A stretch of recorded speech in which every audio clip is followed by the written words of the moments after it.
Здравствуйте! В эфире информационный выпуск Амши-Кшара. В Сухуме в Музее боевой славы имени Владислава Арзенба 150 ветеранам Отечественной войны народа Абхазии, бывшим бойцам батальона «Горец» были вручены медали за победу. Батальон «Горец» был сформирован в первые дни войны и участвовал во всех операциях Гумисинского фронта.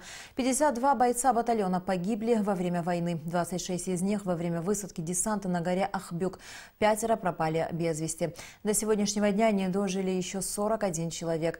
Юбилейные медали за победу были вручены их родным и близким. Герой Абхазии, командир батальона Вианур Аршба, поздравил всех ветеранов с наградой и отметил, что память об их подвиге бессмертна, как бессмертна память о тех, кто сложил головы за свою свободу Апсны. Мы будем вечно помнить наших героев, а их героические поступки являются примером поддержания нашей молодежи и будущего поколения. Вечная память погибшим братьям и сестрам. В этом зале присутствуют бойцы батальона «Горец», мои боевые друзья, братья и сестры. Каждый из вас ценой своей жизни, своими героическими поступками приближали час победы. Как и во время войны, и так в мирное время мы остались сплоченными и не теряем связь. Поздравляю всех вас с медалью за победу. Под эгидой Международного комитета Красного Креста в Стамбуле прошла 13-я встреча представителей координационного механизма по поиску пропавших без вести в Отечественной войне народа Абхазии, сообщает Апсны-пресс. Участники встречи обсудили вопросы, связанные с процессом розыска, извлечения и опознания останков пропавших во время войны бойцов. На встрече также были обсуждены планы на 2019 год. В частности, стороны договорились исследовать в этом году более 30 возможных мест захоронения и объединить усилия, чтобы ускорить процесс опознания уже извлеченных останков. С момента создания координационного механизма по поиску пропавших без вести в Отечественной войне народа Абхазии в 2010 году были найдены и извлечены останки 431 человека. Личность 163 из них была идентифицирована, их останки переданы семьям. Ветеринарные врачи Абхазии приступили к плановой вакцинации домашних животных, а так как в последнее время участились случаи нападения диких животных на людей, проводится мероприятие против бешенства. В Государственной ветеринарной службе республики обсудили план работ, который необходимо провести в ближайшее время. По информации Государственной ветеринарной службы Абхазии, в республике отсутствуют серьезные заболевания животных. За последние 25 лет не было зарегистрировано ни одного случая таких опасных болезней, как сибирская язва, птичий грипп или бруцеллез. И тем не менее, ветврачи Абхазии осуществляют профилактику от многих вирусных заболеваний. Ежегодно в восточных районах республики весной проводят вакцинацию от ящура, так как в конце прошлого года было зафиксировано несколько случаев нападения бешеных волков на людей, также проводятся мероприятия против бешенства в дикой природе. Есть общие заболевания, как известно, это бешенство. Очень часто, с этим заболеванием сталкиваемся. В этом году необходимо сказать, что уже было 16 случаев крупного рогатого скота бешенства в республике. И все это в одном районе, в Очимчирском районе. По указанию президента у нас идет отстрел шакалов, волков.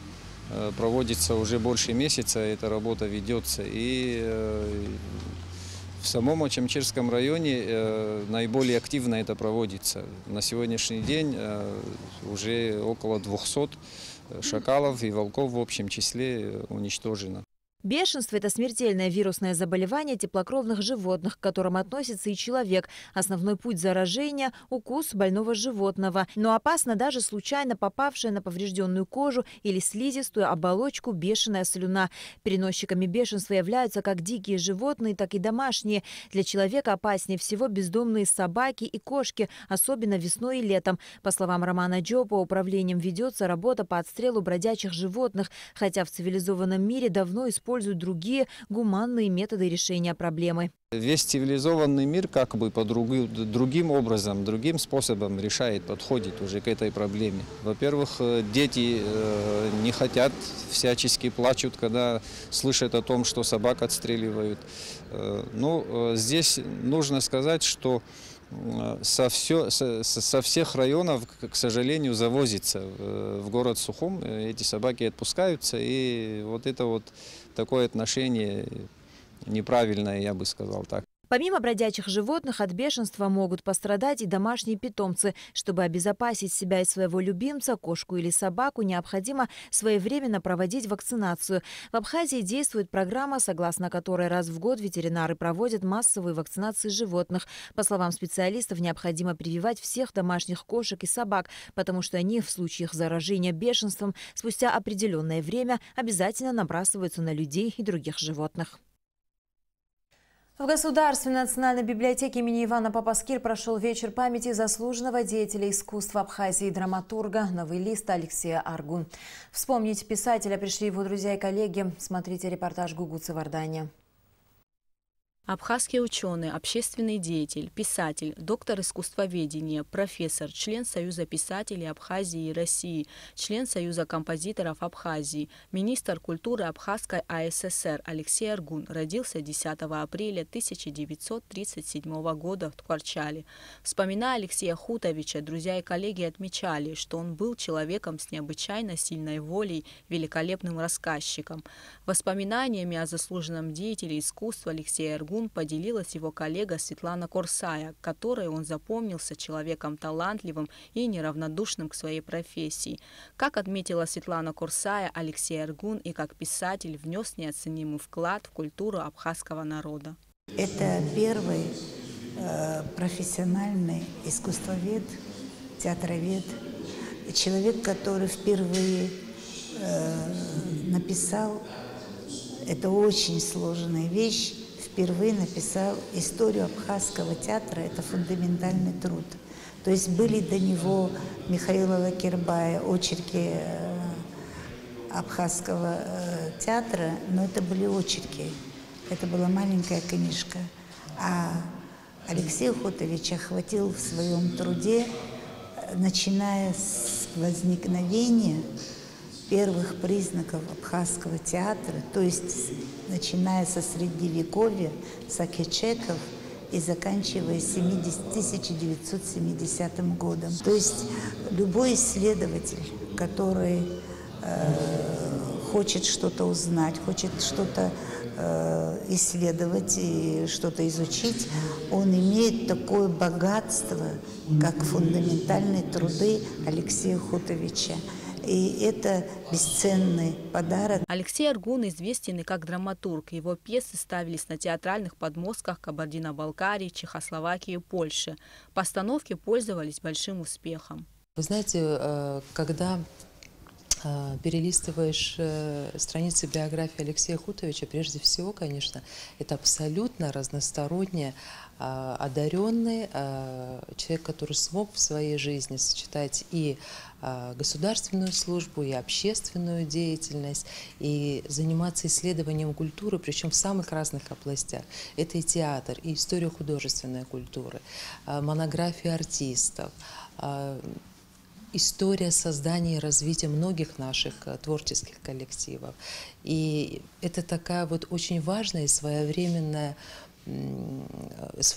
труд для того, чтобы было такое понимание, как институциональность культуры. Вот труд, конечно, он фундаментален, он рассчитан на исследование еще многих поколений тех, кто будет заниматься и историей культуры, и самых разных направлений театроведения, истории изобразительного искусства. Благодаря деятельности Алексея Аргун об искусстве Абхазии стало известно во многих странах мира, отмечали его друзья и коллеги. Им написано около 50 книг. Более 35 из них посвящены разным областям искусства и литературы, среди которых художественная культура Абхазии, в мире эстетики, фольклор и культура Абхазии, сцена и жизнь, народные танцы Абхазии и другие. Алексей Аргун также также является автором учебника по эстетике. И, безусловно, в его произведениях затронута тема Отечественной войны народа Абхазии, в которой он потерял сына. И эту утрату он тяжело переживал. «Ад в раю» – книга, в которой автор в форме диалога с погибшим сыном рассказывает о причинах беспощадной войны, о ее жертвах, о жизни в оккупированном Сухуми и о многом другом. Алексей Аргун ушел из жизни 1 июля 2008-го. 10 апреля ему исполнилось бы 82 года. Гугут Савардания, Тамас Чековани, Абхазское телевидение. 18 апреля в Центральном выставочном зале Союза художников Абхазии откроется выставка, посвященная Международному дню памятников и исторических мест.